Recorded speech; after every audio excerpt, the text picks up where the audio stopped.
এই জীবনকে কাজে লাগানো, আমাদের জীবন যৌবন, আমাদের জীবনের সময়কে কাজে লাগানো, এটা বুদ্ধিমান মাত্রই অত্যন্ত হিসাব করে ব্যয় করা দরকার।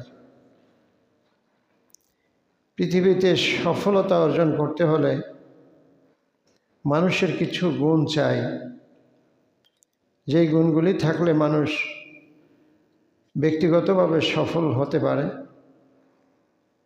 আর কিছু গুণ আছে যেগুলি থাকলে সমাজ সফল হতে পারে।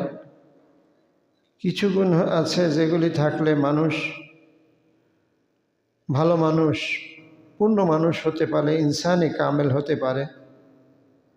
আর কিছু গুণ মানুষের এমন আছে যেগুলি আসল শয়তানি কাজ। আর কিছু গুণ আছে মানবিক দুর্বলতা। কিছু আছে মানুষের মানুষ হিসাবে তার দুর্বলতা, যা সব মানুষের মধ্যেই আল্লাহ পাক দিয়ে তৈরি করছে, সেখান থেকে বেঁচে থাকতে হয়। যে সমস্ত গুণগুলি আল্লাহ আমাদেরকে দিয়েছেন সেগুলি অর্জন করা, যেগুলি আমাদের দুর্বলতা সেগুলি পরিহার করা, সেগুলি ছেড়ে দেওয়া।